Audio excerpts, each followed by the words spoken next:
எனக்காய் ஜீவன் விட்டவரே, என்னோடு இருக்க எழுந்தவரே, என்னை என்றும் வழி நடத்துவாரே, என்னை சந்திக்க வந்திடுவாரே, என்னை என்றும் வழி நடத்துவாரே, என்னை சந்திக்க வந்திடுவாரே. இயேசு போதுமே போதுமே போதுமே, இயேசு போதுமே போதுமே போதுமே, எந்த நாளிலுமே என் நேரத்திலுமே எந்த வாழ்வினிலே இயேசு போதுமே. இயேசு போதுமே போதுமே போதுமே, இயேசு போதுமே போதுமே போதுமே, எந்த நாளிலுமே என் நேரத்திலுமே எந்த வாழ்வினிலே இயேசு போதுமே. பிசாசின் சோதனை பெருகிட்டாலும் சோர்ந்து போகாமல் முன் செல்லவே, பிசாசின் சோதனை பெருகிட்டாலும் சோர்ந்து போகாமல் முன் செல்லவே, உலகமும் மாமிசமும் மயங்கிட்டாலும் மயங்கிடாமல் முன் செல்லவே, உலகமும் மாமிசமும் மயங்கிட்டாலும் மயங்கிடாமல் முன் செல்லவே. இயேசு போதுமே போதுமே போதுமே, இயேசு போதுமே போதுமே போதுமே, எந்த நாளிலுமே என் நேரத்திலுமே எந்த வாழ்வினிலே இயேசு போதுமே. எல்லாருக்கும் தெரியும் இந்த காலம் என்ன காலம் சொல்லுங்க, யாருக்கும் தெரியுமா? என்னமா தவக்காலம் சொல்லிட்டு எல்லாரும் என்ன செய்வாங்க, கத்தோலிக்கர்கள் எல்லாரும் இந்த 40 நாட்கள் சபையில் வந்து இந்த காரியங்களாம் செய்து கொண்டு கிறிஸ்துவை குறித்து அறிவித்து அந்த காரியங்களாம் செய்வார்கள். ஆகவே நம்ம நம்முடைய சபைகளில் சில காரியங்களை செய்யலாம் நாட்களில், தப்பு இல்லை. நம்ம எவ்வளோ நேரம் தேவ சமூகத்தில் வந்து இருக்கிறோமோ அது நமக்கு ஒரு பெரிய ஒரு ஆசிரியமாக இருக்கும். ஆகவே இன்றைக்கும் கூட வேதத்தில் ஒரு சம்பவத்தை நாங்கள் வாசித்து இன்றைக்கு திருவிழத்துக்கு நேராக போகிறோம். சீக்கிரமாக வாசிக்கலாம். நல்ல சத்தமாக வாசிங்க. பின்னுக்கு மேரியெல்லாம் வாசிக்கலாம். நல்ல சத்தமாக வாசிக்கிறீங்களா? அந்த மாதிரி நல்லா வாசிங்க. கேப்டன் நல்லவராக இருக்கிறார். சந்தோஷமா இருக்கிறீங்களா? வாசிப்போம். சங்கீதம் 22வது சங்கீதத்தில் முதல் வசனத்தை வாசிப்போம். என் தேவனே ஏன் என்னை கைவிட்டீர்? எனக்கு உதவி செய்யாமலும் நான் கதறி சொல்லும் வார்த்தைகளை கேளாமலும் ஏன் தூரமா இருக்கிறீர்? இங்க தாவீது எழுதுகிறார். இந்த சங்கீதத்தை தாவீது எழுதுகிறார் 2025 வருஷத்துக்கு முன்பதாக இயேசு கிறிஸ்துடைய வாழ்க்கையில நடக்கிற விஷயத்தை இயேசு பிறப்பதற்கு பல நூற்றாண்டுகள் முன்பதாகவே தாவீது இதை ஒரு தீர்க்க தரிசனமாக சொல்லுகிறார். ஆமாவே இல்லையா? ஆமென். அவருக்கு தெரியாது இன்னும் என்ன நடக்க போகுது, ஏது நடக்க போகுது. ஆனால் தாவீது என்ன செய்கிறான், ஏதோ ஒரு சம்பவம் என்ன நடக்க போகிறது நம்முடைய குடும்பத்திலே நம்முடைய சந்ததிக்கிலே, ஆமென், ஏதோ ஒன்று நடக்க போகுது என்பதை குறித்து அவர் எழுதுகிறார். என் தேவனே ஏன் என்னை கைவிட்டீர் என்று சொல்லி, எனக்கு உதவி செய்யாமலும் நான் கதறி சொல்லும் வார்த்தைகளை கேளாமலும் ஏன் தூரமா இருக்கிறேன். இந்த 4 பேரில் வந்திருக்கிற நமக்கு எச்சரிக்கையான ஒரு வார்த்தையாக இருக்கிறது. சங்கீதம் 42:9 வாசிங்க மகள். நான் என் கண்மலையாகிய தேவனை நோக்கி ஏன் என்னை மறந்தீர்? சத்ருவினால் ஒடுக்கப்பட்டு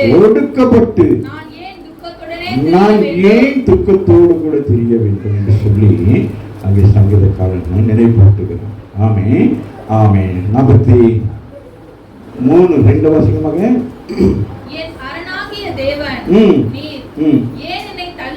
ஏன் என்னை மறந்தீர்? ஏன் என்னை தள்ளி விடுகிறீர்? ஒடுக்கப்பட்டு நான் ஏன் துக்கத்தோடு தெரிய வேண்டும் என்று சொல்லி தாவீது மூலமாக இயேசு கிறிஸ்து பேசுகிறார். இந்த காலை வேளையிலே வந்திருக்கிற திருவத்துக்கு நேராய் வந்திருக்கிற நீங்களும் நானும் இது ஒவ்வொரு நாளும் நாங்கள் தியானிக்கணும். ஏன் அவர் கைவிடப்பட்டார்? ஏன் அவரை தேவன் மறந்தார்? ஏன் அவரை தள்ளிவிட்டார் என்று சொன்னார். நீயும் நானும் அவரிடத்தில் கிட்டி சேர வேண்டும் என்று சொல்லலாம் என்று ஆண்டவராக இயேசு கிறிஸ்து தாமே இந்த பூமியிலே ஆமென் அவர் பட்ட பாடுகளை குறித்து நமக்கு தெரியும். இந்த நாட்களில் நம்ம அந்த பாடுகளை குறித்து தியானிக்கிறோம். அதை பாருங்கள், இயேசு இந்த பூமிக்கு வருவதற்கு முன்பதாகவே தீர்க்க தரிசனமாக சங்கீதத்தின் மூலமாக ஆமென் அவர் வாயின் வார்த்தைகள் எப்படி வெளியே வரும் என்பதை குறித்து என்னது தாவீது தீர்க்க தரிசனமாக எழுதுகிறார். ஆமென் சொல்லுங்கள். ஆமென். உற்சாகமா இருக்கிறீங்களா? ஆகவே பாருங்க அவர் என்ன சொன்னாரோ வாசிங்க. மத்தேயு 27ஆம் அதிகாரத்தில் 46 எடுத்து வாசிங்க. ஒருத்தர் இன்னொருத்தர் 15 மார்க்கும் 15:34 எடுத்து வச்சுக் கொள்ளுங்க. மத்தேயு 27:46. 9ஆம் மணி நேரத்தில் இயேசு ஏலி ஏலி லாமா சபக்தானி என்று மிகுந்த சத்தமிட்டு கூப்பிட்டார். அதற்கு என் தேவனே என் தேவனே ஏன் என்னை கைவிட்டீர் என்று வார்த்தை பிசகாமல் சங்கீதத்திலே ஆமென் தீர்க்கதரிசனமாக சொன்ன வார்த்தையை கூட்டி குறைக்காமல் அந்த வசனத்தை அப்படியே இயேசு சொல்லுகிறார். ஆமென். அது ஒரு கூட்டவும் இல்லை, அதை குறைக்கவும் இல்லை. காரணமும் அவர் கைவிடப்பட்டபடினால் நீங்களும் நானும் மீட்கப்பட்டிருக்கிறோம். ஆமாம் இல்லையா? மார்க் 15:34 என்று சொல்லுது.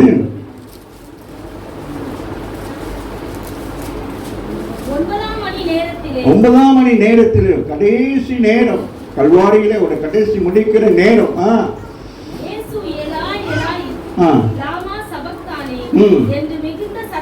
மிகுந்த சத்தம் எடுக்கிறார். அந்த சராசரங்களை உண்டாக்கின ஆண்டவர் என்ன செய்கிறார்? மிகுந்த சத்தம் எடுக்கிறார். பூமி இருளாயிருக்கிறது, எங்கும் வெளிச்சம் காணப்படவில்லை. வேத வல்லுநர்கள் சொல்லுகிறார்கள், உலகத்தின் சகல பாவங்களையும் அவர் மேல் சுமத்தப்பட்டபடியினாலே அவர் அந்த தத்தளித்துக் கொண்டிருக்கிற அந்த சம்பவத்தை பிதாவாகிய தேவனால் என்ன செய்ய முடியவில்லை, பார்க்க முடியவில்லை. அவர் என்ன செய்கிறார்? அவருடைய முகம் திருப்பப்படுகிறார். யோசித்து பாருங்க, நீங்களும் நானும் மீட்கப்பட ரட்சிக்கப்பட இந்த உலகத்தை உண்டாக்கின ஆண்டவர் இந்த பூமியிலே மனுஷனாக வந்து வசனங்களை நிறைவேற்றும்படியாக அவன் என்ன செய்கிறார்? இந்த பூமியிலே செயல்படுகிறவராக இருக்கிறார். வாசிமக வசனத்தை.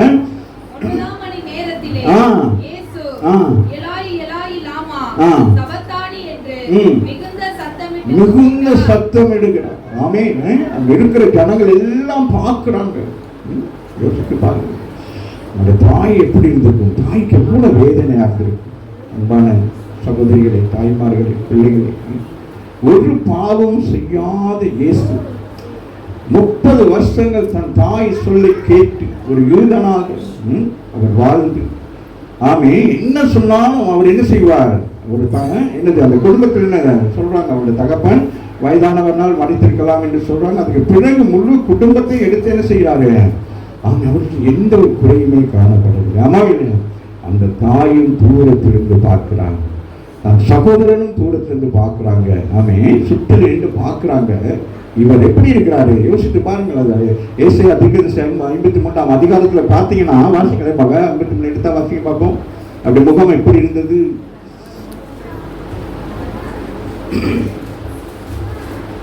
நம்முடைய மீறுதல்கள் நிமித்தம் அவர் காயப்பட்டு நம்முடைய அக்கிரமங்கள் நிமித்தம் அவர் நொறுக்கப்பட்டார். நமக்கு சமாதானத்தை உண்டுபடும் ஆக்கினை அவர் மேல வந்துருச்சு. நீங்க தான் இந்த ஜனங்களுக்கு என்னத்தை கொடுக்கணும்? சமாதானத்தை கொடுக்க வேண்டும், சந்தோஷத்தை கொடுக்க வேண்டும், விடுதலை கொடுக்க வேண்டும் என்று சொல்லி என்னது அவர் மேல் ஒரு தலை மேல் வந்துருச்சு. அவருடைய தழும்புகளால் குணமாகிறோம். அவர் தழும்புகளால் இன்னும் வசனம் இருக்குமே, அவருடைய முகங்கள். அவர் அசட்டை பண்ணப்பட்டவர், மனுஷரால் புறக்கணிக்கப்பட்டவர், துக்கம் நிறைந்தவர், பாடுகளை அனுபவிக்கிறவராக இருந்தார். நம்முடைய முகங்களை மறைத்துக் கொண்டு அவர் அசட்டை பண்ணப்பட்டிருந்தார். அவரை காணாமல் போனோம், எண்ணாமல் போனோம். தேவையா? இன்னைக்கு நீங்கள் நானும் இவ்வளவு சந்தோஷமாக இந்த இடத்துல வந்திருக்கிறோம். ஆமாவே இவைகள் எல்லாம் என்னது நாம் செய்து என்ன செய்ய வேண்டும்? அனுபவிக்க வேண்டிய காரியங்கள். ஆமாவே இல்லையா? அந்த வசனத்தை வாசிக்க மேரி, நல்ல அழகா இருக்கு. அவர் அசட்டை அசட்டை பண்ணப்பட்டார். ஆமே, உன்னை உயர்த்துவதற்கு, உன்னை உயர்வாய் பேசுவதற்காக அவர் என்ன செய்யப்பட்டாரு? தாழ்த்தப்பட்டார். ஆமாவில்லை, உன்னை உயர்த்துவதற்கு, நீ யார் என்று உன்னை காட்டுவதற்கு, நீ கிறிஸ்தவன் என்று அவரை ஆமே மற்றவர்கள் ஆமே உன் மூலமாக கிறிஸ்துவை அறிந்து கொள்வதற்காக அவர் என்ன செய்தார்? தாழ்த்தப்பட்டாரா? மனுஷர்கள் எல்லாம் புறக்கணித்தார்கள். ஆமை, யூதர்கள் அவரை பார்க்கிற பொழுது வெறி கொண்டவர்களாக இருந்தார்கள். எப்பொழுது அவரை கொல்லலாம் என்று சொல்லி திட்டமிட்டுக் கொண்டிருந்தார்கள். அப்படிப்பட்ட ஒரு பயங்கரமான வாழ்க்கை. ஆமை, வாலிப பிராயத்தில் 30-32 வயதில் எந்த ஆசையும் இல்லை அவருக்கு. அப்படியே இருக்கிறார். இன்னைக்கு நமக்கு என்னென்ன ஆசை? அந்த வயதுல கார் வாங்கணும், வீடு வாங்கணும், அது வாங்கணும், இது வாங்கணும் அப்படின்னு சொல்லிட்டு அவர் அடி வாங்கினது மட்டும்தான் மிச்சம். துக்கம் சொந்த எப்படி இருக்கும்? நீங்க நல்ல வசதியா இருக்கிற நேரம் உங்களை எல்லாம் கூப்பிடுவாங்க. அம்மா இல்லையா, வந்துட்டு போங்களே சிஸ்டர், வந்துட்டு போங்களே பிரதர், வீட்டுக்கு வாங்களே அப்படின்ட்டு.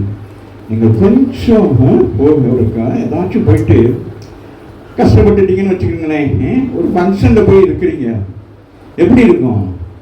அவங்களுடைய பார்வைகள் எப்படி இருக்கும்? வந்துருக்கீங்களா, சாப்பிட்டு போங்க, பிள்ளைங்களுக்கு சாப்பாடை எடுத்துட்டு போங்க, கட்டிட்டு போங்க. ஒரு காலத்தில் அநேகருக்கு சாப்பாடு கொடுத்த கைகள், அநேகரை நேசித்து அழைத்த கைகள் தான். ஆனா இன்றைக்கு கஷ்டத்தின் நிலையில இருக்கிறதுனால பார்க்கிறவங்க எப்படி சொல்றாங்க, நீங்கள் வந்திருக்கீங்க, எப்படி வந்தீங்க, இங்க வந்தீங்க அப்படின்னு சொல்லி அங்கே போகணும், பாவம் நல்லா இருந்தாங்க, இப்படி இருக்கிறாங்க அப்படின்னு சொல்லி என்ன செய்யும்? அது போல இயேசு ஆமா இந்த பூமியில மனுஷனாய் வந்து அவர் எப்படி இருக்கிறாரு? புறக்கணிக்கப்படுறாங்க. யோசித்து பாருங்க அன்பு பிள்ளைகளை, நீங்களும் நானும் புறக்கணிக்கப்பட்டால் எப்படி இருக்கும்? தாய் தகப்பனும் ஆமே தாய் தகப்பன பிள்ளைகள் புறக்கணிக்கப்பட்டதா எப்படி இருக்கும்? அவங்களுடைய உள்ளங்கள் சமாதானம் இருக்கும், எப்படி இருக்கும்? வாசிங்க, வாசிமாங்க மேரி. வேறு ஒண்ணுமே இல்லை, பாடு. இந்த நேரம் என்னது? நீங்கள் பாடுபடக்கூடாது என்று, நீங்கள் பாடு அனுபவிக்க கூடாது என்று சொல்லி எல்லாவற்றையும் அவர் என்ன செய்தார்? அவரையும் சுமந்து கொண்டார். ஆமாவே இல்லையா? பிதாவாகிய தேவன், பரிசுத்த ஆவியானவர், ஆமை ஒரு திருத்துவ தெய்வம் என்ன செய்கிறது? இந்த ஜனங்களை மீட்கப்பட வேண்டும் என்று சொல்லி அவர்கள் ஆமே அங்கே என்ன செய்கிறார்கள்? ஆமே அவர்கள் பேசிக் கொண்டிருக்கிற பொழுதுதான் ஆமே அங்கே என்ன நடக்கிறது? இயேசு இந்த காரியத்தை செய்ய போக வேண்டும் என்று சொல்லி அனுமதிப்படுகிறார். ஆமே, அதற்கு பிறகுதான் அவர் பூமியில வந்து என்ன செய்கிறார்? ஆமே உங்களை என்னை மீட்கும்படியாக அவர் எல்லாவற்றிலும் என்ன செய்தார்? சகித்துக் கொண்டார். இன்னைக்கு நமக்கு சகிக்க முடியுமா? அடிக்க ஓங்கினாலும் நமக்கு வாங்கி அடிச்சிடும். அம்மாவும் இல்லையா? அவர் எப்படி இன்னொரு வசனம் வாக்கியம் அடிக்கப்பட்டு அது போட்டு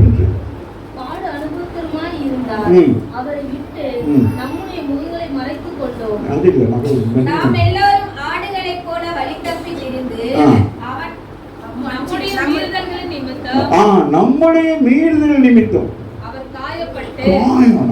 நம்ம எவ்வளவு மீறுதலோ அதுக்கு தகுந்த மாதிரி என்னது காயம். அவர் என்ன செய்தார்கள்? ரோமர்கள் கட்டி வைத்து என்ன செய்தார்கள்? போய் பாருங்க, இந்த ஃபேஷன் ஆஃப் த கிரைஸ்ட்னு சொல்லி ஒரு மூவி ஒன்று இருக்கு. அதில் பார்த்தீங்கன்னா அந்த படத்தை நடிச்சவனே பயந்துட்டான், அவனே நச்சுக்கப்பட்டுட்டான். அந்த மாதிரிக்கு பாடுகள் அடிச்சு அந்த கம்பியில் அடிச்சு அப்படி இழுக்கிற நேரம் அப்படியே சத்தையும் ரத்தமும் என்ன செய்யும்? யோசிச்சு பாருங்க. அது நம்ம யோசிக்கணும், நம்ம என்ன செய்யணும்? அப்படி மெடிடேஷன் பண்ணி பார்க்கணும். நமக்கு அப்படிப்பட்ட நிலை வந்திருந்தா அந்த உலகத்துல நாம இருக்க முடியுமா?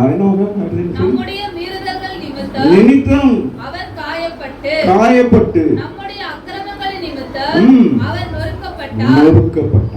நொறுக்கப்படனா யோசிச்சு பாருங்க எப்படி இருக்குன்னு சொல்லி. ஒரு பாத்திரத்தை நொறுக்கலன்னா எப்படி இருக்கும்? யோசிச்சு பாருங்க. அதுபோல உன்னையும் என்னையும் மீட்கும்படியாக இந்த திருவிருந்திலே கலந்து கொள்வதற்காக தன்னையே முழுமையாக அவர் அர்ப்பணித்தார் என்று சொல்லப்படுகிறது. எபேசியர் 1:7 வாசம். நான் முடிக்கிறேன், சீக்கிரமா.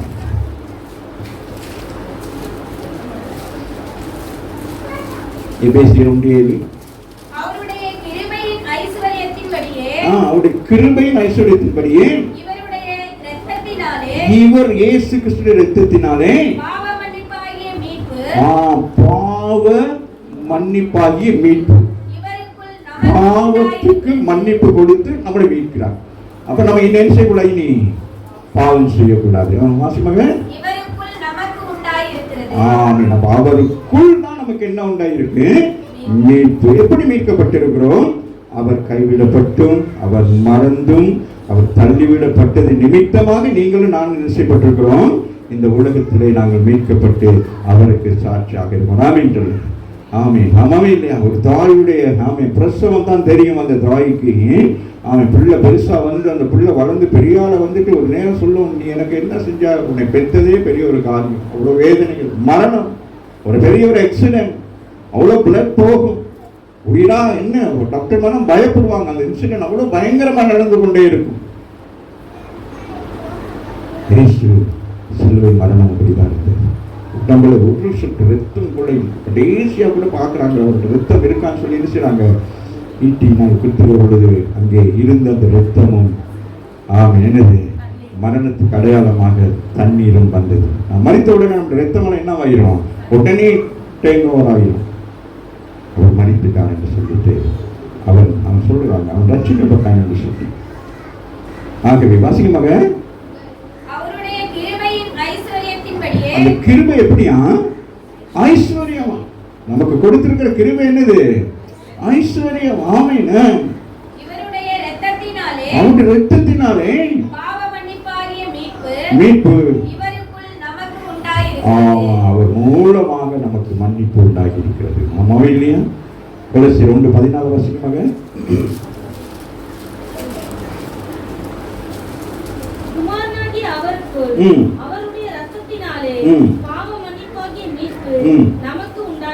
நமக்கு எல்லாருக்கும் உண்டாயிருக்கு. என்ன பிரவசமாக? ஆமை கிறிஸ்துவுக்குள் அவருடைய இரத்தத்தினாலே பாவ மன்னிப்பு. பாவங்களை அறிக்கை செய்தால் நமக்கு மன்னிப்பு. ஆமீன். பாவங்களை அறிக்கை செய்யாவிட்டால் நமக்கு என்ன இல்லை, மன்னிப்பு. ஆகவே தாவீது என்ன செய்தான், தன் பாவங்களை அவன் என்ன செய்தான், அறிக்கை செய்து அதை என்ன செய்தான், நீங்களும் நானும் பார்த்து இன்னைக்கு கேட்டு அறிந்து கொள்ள வேண்டும் எழுதி வேற வச்சுட்டான். ஆமாம் இல்லையா? பாவ மன்னிப்பாகிய மீட்பு. நம்ம எப்படி மீட்கப்படுகிறோம்?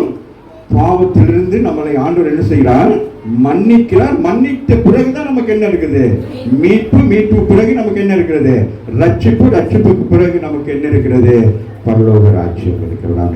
கடவுளை தட்டி தேவனை மையப்படுத்த. ஆகவே இந்த கால வேளையிலே வசனங்களை தியானிக்கிறபடி யோசித்தேன். அவர் வந்து தேவனே தேவனே ஏன் என்னை கைவிட்டீர் என்று சொல்லி அவர் கதறுகிறார் சொன்னால், நீங்களும் நானும் இந்த பாவத்திலிருந்து மீட்கப்பட்டு ரட்சிக்கப்பட வேண்டும் என்பதற்காக ஒரே ஒருவர் என்ன செய்தான், உலகத்திற்கு எல்லாருடைய பாவங்களுக்காக அவர் என்ன செய்தான், தன்னை அர்ப்பணித்தார். லூக்கா 24:47 வாசிக்கும் மகள்.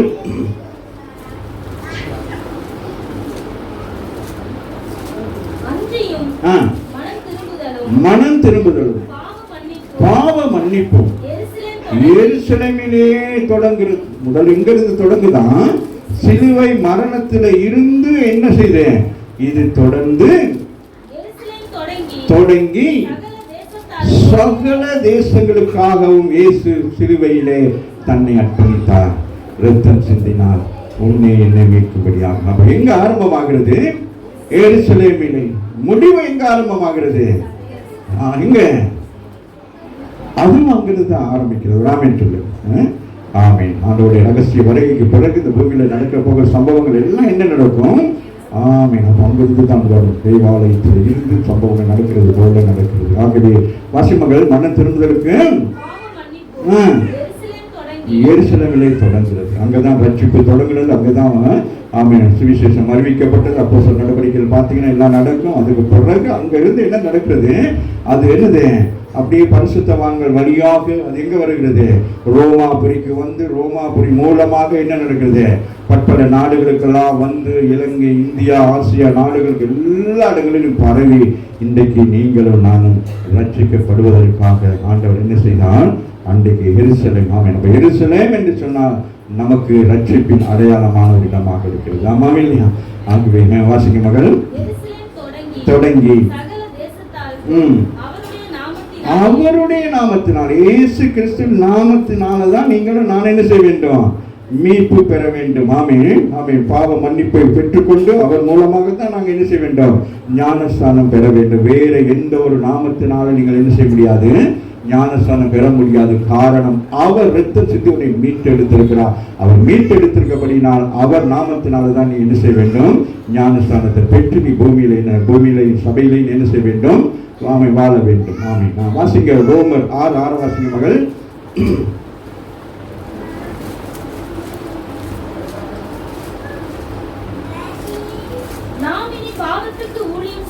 அந்த ரோமருக்கு சொல்லுகிறார், பவுல் சொல்லுகிறார் ரோமருக்கு, நாம் இனி பாவத்துக்கு, அதாவது மாமிசத்தின்படி ஊழியமோ வேலையோ குடும்பமோ வாழ்க்கை ஏதோ நம்ம செய்கிற காரியம் இனி பாவத்துக்கு செய்யாதபடிக்கு. பாவ சரீரம் எப்பொழுது ஒழிந்தது? கிறிஸ்துடைய மரணத்தை நீங்க தியானிக்கிற பொழுது ஆமா என்ன நடக்குது? இந்த பாவ சரீரம் என்ன செய்யுது? ஒழிகிறது.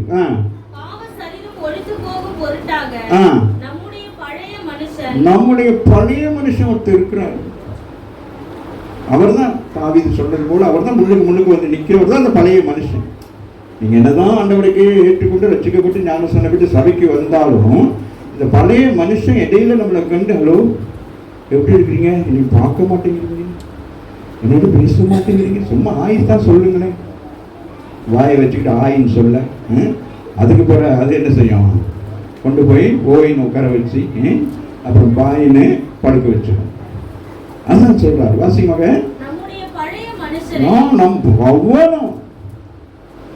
பழைய மனுஷன் என்ன செய்யக்கூடாது? என்ன செய்யக்கூடாதுமா? நினைக்க கூடாது. ராமின் சொல்லு, பழைய மனுஷன் இடையில வருவோம். எல்லாருக்கும் தான் பேசிக்கொண்டு, எனக்காக இருக்கட்டும் உங்களுக்காக எல்லாருக்கும் பழைய மனுஷன் இடையில வருவோம். பஸ்ஸில் போகிறவங்க ஒரு சினிமா பாட்டு போனால் நமக்கு தெரியாது, நம்மளே அறியாமல் என்ன நடக்கும், அங்கேயே போயிடுவோம். ஆமாம் இல்லையா? இல்லைன்னா நைட்டில் தூங்கையில் சொப்பனத்தை வந்துடும்.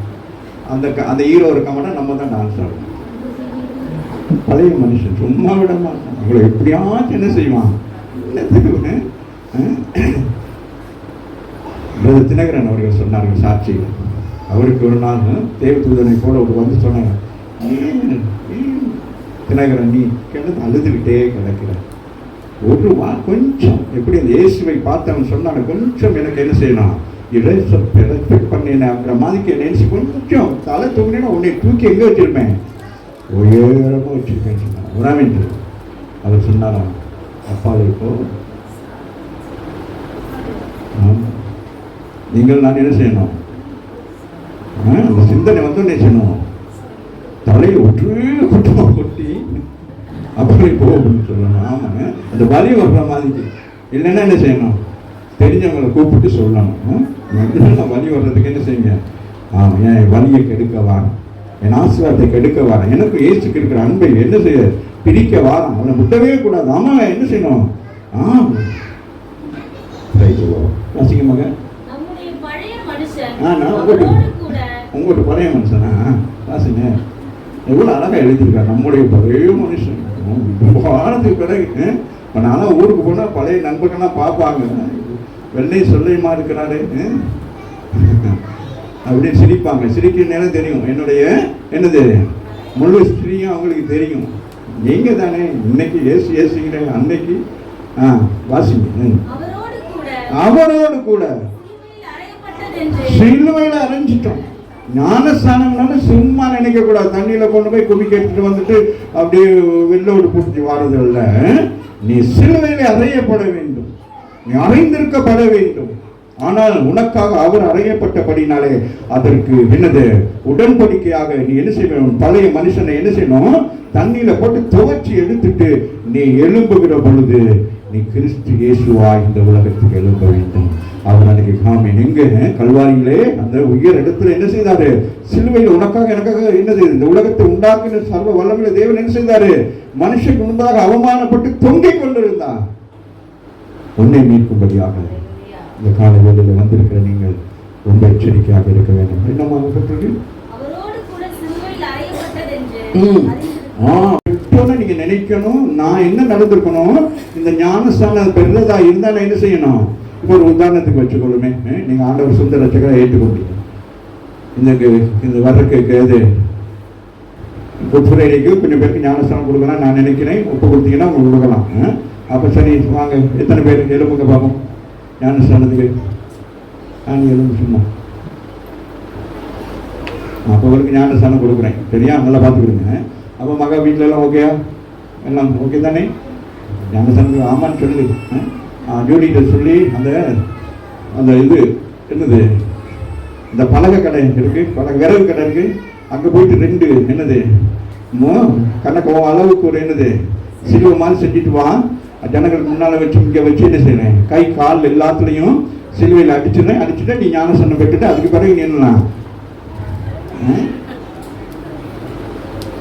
உட்காருங்க. மூழ்கி பாவத்துக்கு மூழ்க வேண்டும். தெளிப்பு ஞானஸ்தானம் அல்ல, மூழ்கி நீங்க ஞானஸ்தானம் பெற்று கிறிஸ்துவுக்கு அடையாளமாக இருக்க வேண்டும். ஆமென். அந்த சிலுவையில் என்னது கிறிஸ்து இருக்கிறாரு, அவருக்கு மேலாக நீங்கள் இருக்கிறீங்க. ஆமென். நாமவே இல்லையா? பாவம் மறைக்கப்பட்டிருக்கு. 2 கொரிந்தியர் 13:4 வாசிக்குமாக.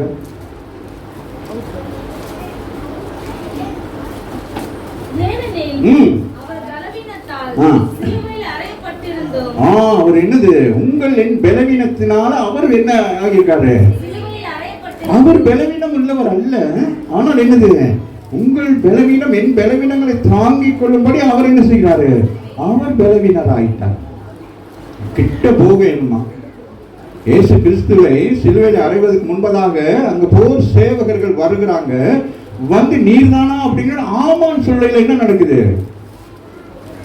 யாருக்கு தெரிஞ்ச சொல்லுங்க. நான் தான் இயேசு அப்படிங்கிறனால என்ன நடக்குது? போய் வீட்டில் வாசிங்க. போர் சேவர்கள் என்னது தூக்கி வீசப்பட்டாங்க. நான் அப்படின்னு சொன்ன நான் தான் யாரு? அந்த டைம் யாரு? பிதாவாகிய தேவன். அம்மாவே இல்லையா? நான் என்று சொன்ன உடனே என்ன ஆகிறது? அந்த தேவ வல்லமை கிறிஸ்துக்குள் வருகிறது. ஆகவே அவர்கள் தூக்கி புறக்கணிக்கப்பட்டு வீசப்படுகிறார்கள். அப்படிப்பட்ட இயேசு எப்படியாமா? ஏனெனில் மௌனமாக இருக்கிறார். பேதுரு சொல்லுகிறார், அவரை வையுகிற பொழுது அவர் வையாமல் நம்மளால் 7 வார்த்தை நல்லா பேசியிருப்பார். 7 வார்த்தை கையை கொஞ்சம் கீழே இறக்கி விடுங்க. நான் என்ன செய்யறேன்? போறதுக்கு முன்னாடி கொஞ்சம் மண்ணை வாரி வீசிட்டு போறேன், இல்லை கையை இப்படி செஞ்சுட்டு போறேன். நம்ம இல்லையா? இயேசு மன்னிங்க சொன்னார். அவசியமாக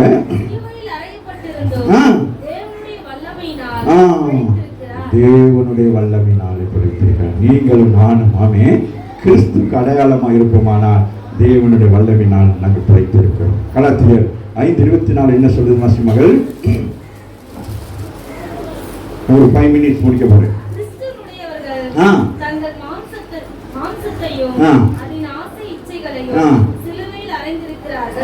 நம்மள என்னவா மாசி மகள்? கிறிஸ்துவின் உடையவர்கள், ரட்சிக்கப்பட்டவர்கள். நம்முடைய இந்த மாமிசத்தை அழுகி போகிற மாமிசத்தை, அந்த மாமிசத்துக்கு இந்த அழுகி போகிற இந்த சரீரத்தில் வருகிற ஆசை இச்சையை சிலுவையில் அறைந்திருக்கிற சாதாரண விஷயம் அல்ல. சிலுவையில் அறைகிறது என்பது பயங்கரமான ஒன்று. இயேசு கிறிஸ்துவை அந்த சிலுவையில் அறைவதற்காக அவங்க பயன்படுத்தின அந்த ஆணிகள் எல்லாம் மிக பயங்கரமானது. ஆமாவே இல்லையா? இந்த கால் 2ஐயும் இப்படி வைத்து அந்த ஆணியை அடிக்கிறாங்க. அந்த ஆணி என்னது? 3 இன்ச் ஆணி என்ன செய்யுது? இந்த காலில் பட்டு அடுத்த காலில் பட்டு அது போயிட்டு என்ன செய்யுது? அந்த பலகை அந்த என்னது அந்த சிலுவையில படுகிற வரைக்கும் எப்படி ஒரு சின்ன முள்ளு குத்துனா என்ன நடக்கும்? 3 நாளைக்கு பெண்டஷை போட்டுக்கிட்டு சர்ச்சுக்குவே வரமாட்டோம். ஏன் குதிரை மாதிரி வாரீங்க? யுத்தத்துக்கு ஆயத்தமாக இருக்கீங்களா? நான் சிரித்து சொல்லுகிறேன், யோசித்து பாருங்களேன். இயேசு இவ்வளவு எப்படி இருந்திருக்கும்? அந்த இளம் ரத்தம் அம்மாவே இல்லையா? தட்டி படுறதுல எப்படி இருக்கும் யோசிச்சு பாருங்க. காசி மக உடையவர்கள். நீங்களே யாரு? உடையவர்கள். உடையார் அல்ல, உடையவர்கள்.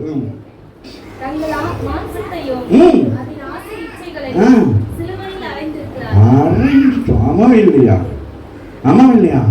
அறிஞனால்தான் இந்த இரத்தத்தையும் சரீரத்தை பானம் பண்ண தகுதி உள்ளவர்களாக இருக்கு. அவ்வளவுதானே அங்கே போட்டிருக்கு. கொலோசியர் 1:20 வாசிங்க.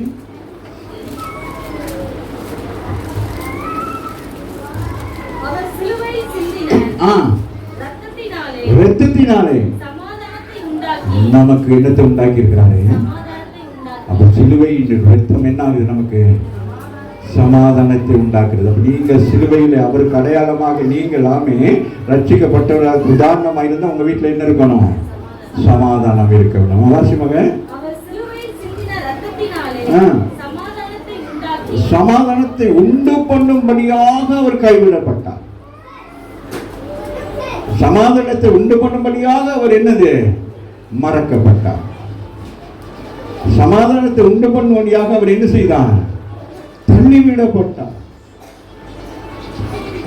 வாசிங்க.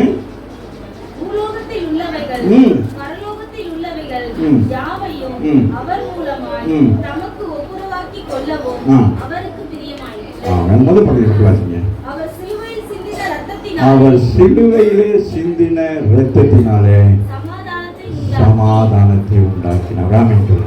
அப்ப சமாதானத்தை கெடுக்கும்படிதான் பிசாசானவன் என்ன செய்வான்? இந்த மாமிசத்தை வந்து அவன் என்ன செய்வான்? அழுக்குப்படுத்துவான், சிந்தையை கொண்டு வருவான். அதுதான் பழைய மனுஷனை நீங்க என்ன செய்யணும்? என்ன செய்யணும்? என்னமா தலையை சுத்தி வீசி போறோம். ராமன் சில பேர் வீசிட்டு என்ன செய்வாங்க? இந்த சாரி எங்க அம்மா வாங்கி கொடுத்த சாரி, எங்க காட்டுங்க சாரின்னா அந்த ஊழல் வச்சு தான் இருக்கும். கடைசி அது கை துடைக்க வைக்கிறது, அப்படி மூக்கு துடைக்கிறதுக்கு வைக்கிறது. அம்மாவுக்கு அடையாளமாக தூக்கி வீசுங்க பழைய பாவத்தை. அந்த மாதிரி நீ எவ்வளவு காலத்துக்கு தெய்வம் செஞ்சுட்டு இருக்க போல. என்ன பகவாசி?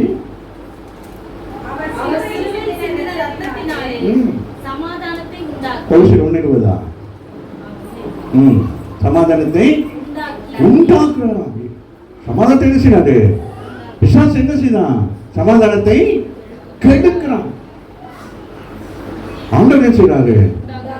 ஏன் அவர் சமாதானத்தின் தேவன், அவர் சமாதானத்தின் பிரபு. வேற என்ன அவருக்கு இருக்கு? சமாதானக்காரர். அவரை ஒதுக்கி வச்சு விட்டு இவரோட சேர்ந்துட்டு நம்ம என்ன செய்யறது? கூத்தடிக்கிறது. இவருக்கு நல்லா தான் இருக்கும். 2.5 மணி நேரம் போய் உட்காந்து பெருசா பார்க்கணும், நல்லா தான் இருக்கும். வெளியே வர நேரம் தான் தெரியும் எவ்வளவு பாப்கார்னுக்கு செலவானுச்சு. அங்க ஸ்டார்ட் ஆகும், பாப்கார்ன்ல ஸ்டார்ட் ஆகி வீட்டுக்கு வர்றதுக்குள்ள என்ன ஆகிடும்? என்ன பார்த்தங்கிறதே தெரியாம போய் ராமிட்டு வாசிங்க. எபிரேயர் 6:6 வாசிங்க.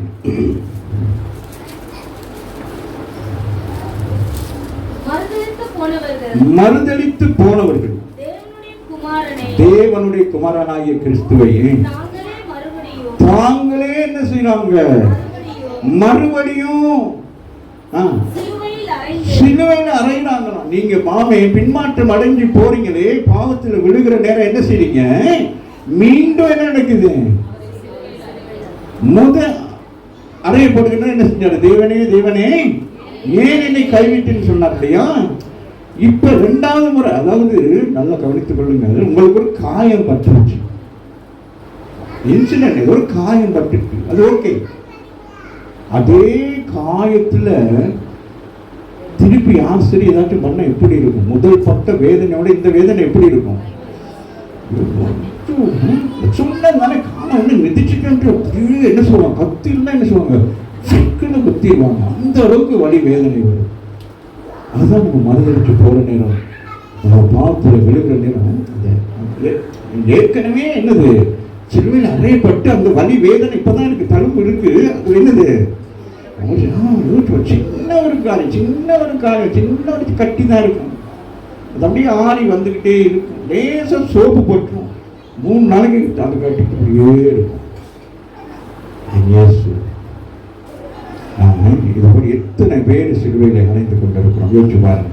நம்முடைய பழைய மனுஷனை, அந்த பாவ மனுஷனை அவனை சந்தோஷப்படுத்துவதற்காக நாமே நம்முடைய புதிய மனுஷனுடைய வாழ்க்கையை இழந்து நம்ம என்ன செய்கிறோம்? வாசிமாக மறுதலித்து போனவர்கள் தாங்களே எந்த இயேசுன்னு சொன்னவங்களே அவங்க என்ன செய்யறாங்க? ஏத்துறாங்க. ஆமே, ரோமர்கள் அல்ல, இப்ப கிறிஸ்தவர்களாகிய நாமே என்ன செய்யணும்? எனக்கு இந்த இன்பமான வாழ்க்கை வேணாம், இந்த சந்தோஷமான வாழ்க்கை வேணாம், இந்த ஐஸ்வர்ய வாழ்க்கை எனக்கு வேணாம். எனக்கு என்ன வாழ்க்கை வேணும்? அந்த பாவத்துல கிடக்கும், அந்த பண்டிகை குளிப்பாட்டி விட்டு திருப்பி போயிட்டு அந்த சேத்துக்களை கிட்ட அப்படி பார்க்கும். ஆமே ஆமே, அந்த வாழ்க்கையை அங்க இருக்கிறத நமக்கு பிரியும். சொல்லு வாசி. மறுபடியும் again சிலுவையில் அறைந்து அவமானப்படுத்துகிறபடியால். என்னடா அவமானப்படுத்துறாங்க. இந்த வேதாகமத்தை நீங்க என்ன செய்றீங்க? அப்படி கீழே போட்டு அது மேல காலத்துக்கு வைக்கிறீங்க. அதுதான் சுருக்கமா சொன்னா. எந்த வேத வசனம் உங்களுக்கு ஆசீர்வாதத்தை கொடுத்துட்டோ, எந்த வேத வசனம் உங்களுக்கு வாக்கு தத்தம் மாறிட்டோ, எந்த வேத வசனம் உங்களை உயிர்ப்பிச்சுட்டோ, எந்த வேத வசனத்தை நம்பி இயேசு ஏற்றுக்கொண்டீங்களோ அவரை நீங்க என்ன செய்றீங்க? ஏதோ ஒரு சிற்றின்பத்துக்காக தூக்கி வீசிட்டு என்ன செய்றீங்க? வாசிங்க மக. மனம் திரும்புவதற்கு ஏதுவாய் அவர்களை மறுபடியும் புதுப்பிக்கிறது கூடாத காரியம். சொல்றேன், அவங்க என்ன செய்ய முடியாதா? புதுப்பிக்க கூடாத காரியம். விழுந்துட்டாங்கன்னா விழுந்துருந்தாங்க. மத்தேயு 19:26 ஒருத்தர் வாசிங்கள். மார்க்கு 10:27 பார்த்து இது மனுஷனால் கூடாது, தேவனாலே கூட. ஒரு மனுஷனை அவன் மீண்டும் அவனை ரட்சித்து மீண்டும் அவனை பழைய வாழ்க்கைக்கு கொண்டு வர இயேசு கிறிஸ்து அவரால் மாற்ற முடியும், தேவனால் முடியும். அவர் இயேசு இங்க சொல்றாரு, அவரால் தான் முடியும். அவருக்கு மட்டும்தான் நம்ம என்ன செய்ய முடியும்? மன்னித்து நம்மளை ஏற்றுக்கொள்ள முடியும். இது நம்மால கூடவே கூடாது. நமக்கு நம்ம வாயில அதுன்னு சொல்லுவோம். என் புருஷன்மார்கள் கூட ஓரளவுக்கு நம்பிக்கையா இருப்பாங்க, ரசிக்கப்படுவா அப்படின்னு. ஆனா ஸ்டேட்மெண்ட் கொடுப்பாங்க ஸ்திரீகள், நோ சான்ஸ், அவரை ஒண்ணுமே பண்ண முடியாது. அப்புறம் எப்படி? ஆனால் சொல்லப்படுகிறது, மனுஷனால் இது கூடாது, மாமிசத்தினால் கூடாது, மாம்ச சிந்தையினாலே கூடாது, ஆவியான அவரால் எல்லாம் கூடும், பிதாவாகிய தேவனாலே கூடும். வாசிங்கள். மார்க்கு 10:27 என்ன சொல்லுது? இயேசு அவர்களை பார்த்து அவங்க பார்க்கறாங்க. நடந்த சம்பவம் தெரியும். ஒருத்தன் பணக்காரன் என்ன செய்ய மாட்டான், ஆண்டவர் ஏற்றுக்கொள்ளாம உட்கார வச்சுட்டு போவான், அழுதுட்டு போவான். அந்த நேரம் ஆண்டவர் சொல்றாரு, பார்த்து சொல்றாரு, இது என்னது? ரட்சிப்பு என்பது நம்மளால கூடாது, ஆமாவே இல்லையா? ஆனால் இது தேவனால் கூடாது அல்ல. அவருக்கு இது என்னது? இலக்கு. இது என்னது? வாசி. எல்லாம் கூடும். சொல்லுங்க, எல்லாம் கூடும். ஒருவேளை உங்க மனசுல அப்படிப்பட்ட எண்ணங்கள் இருந்தாங்க, நீங்க என்ன செய்யணும்? தைரியமா சொல்லலாம், தேவனாலே கூடும். என் பிள்ளையை ரட்சிக்க தேவனாலே முடியும். என் கணவனை, என் மனைவியை, என் குடும்பம், உங்களுடைய சொந்தக்காரங்க, என் தாய், என் தகப்பன், எங்களோட குடும்பத்தில் ஒரு சிலர் இன்னும் ஆண்டவரை ஏற்றுக்கொள்ளாத இருக்கிறாங்க. அதனால நான் யோசிக்கிறது, அவங்களாம் என்ன செய்யணும்? எப்படியாவது ஆண்டவர்களே வரணும், அமரில்லை. ஆகவே நீயும் நானும் இந்த உலகத்தையும் பரலோக ராஜ்யத்தை சுதந்திரத்துக் கொள்ள வேண்டும் என்று சொல்லி இயேசு கிறிஸ்து 2000 வருஷங்களுக்கு முன்பதாக அவர் கைவிடப்பட்டார். அவர் கைவிடப்பட போற காரியத்தை தீர்க்க தரிசனமாக அவர் பிறப்பதற்கு பல நூற்றாண்டுகள் முன்பதாகவே தாவீது சங்கீதத்தின் மூலம் வெளிப்படுத்தியிருக்கிறார். ஆகவே பழைய ஏற்பாட்டில் நடந்த அத்தனையும் நிழலாக இருந்தாலும் அது நம்முடைய வாழ்க்கையில் நிஜமாக இருக்கிறது. ஆகவே நீங்கள் இன்றைக்கு இந்த நாட்களிலே உலகம் முழுவதும் இந்த காலங்களிலே கிறிஸ்துவை குறித்து தியானித்துக் கொண்டிருக்கிற நேரத்தில் அவன் தியானித்துட்டு அப்படியே விடக்கூடாது. நம்முடைய வாழ்க்கையில் வேண்டாதவைகளை விட்டுட்டு அவன் வேண்டியதை பிடித்துக் கொண்டு நாம் கரை செய்வோம். ஆண்டவர் நம்மை நடத்துவார். என்று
நாலு பேருக்காக நன்றி.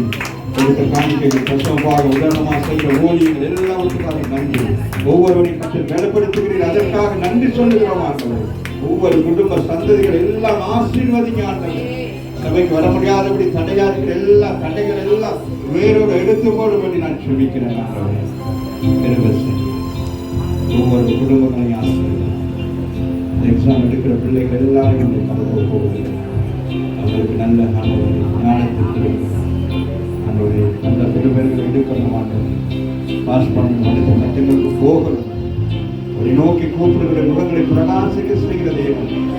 வேலைகளிலே குடும்பங்களிலே என்ன பிரச்சனை, அவரை நோக்கி கூப்பிடு. எட்டாத காரியங்கள், அதிசயமான காரியங்களை அவர் உனக்கு செய்வார், உனக்கு செய்வார். பெரிய காரியங்களை செய்வார். எதிர்பார்ப்போம். கரங்களை தட்டி தேவனமே நன்றி சொல்லுகிறோம். கலந்து கொள்ள ஒவ்வொரு பிள்ளைகளும் ஆண்டவரை பாதுகாத்துக் கொள்ளுகிற ஆண்டவரை அடியனுக்காக செபிக்கிறோம். நடக்கிற எல்லா ஊழியர்களுக்காக செபிக்கிறோம். சகலவற்றை பொறுப்படுங்கள், சகலவற்றை நடத்துங்க. பெரிய காரியங்களை உங்களுக்கு பெரிய மகிமையாவுக்கும் நாமத்தினாலே ஜெபிக்கிறோம் எங்கள் நல்ல ஆமென்.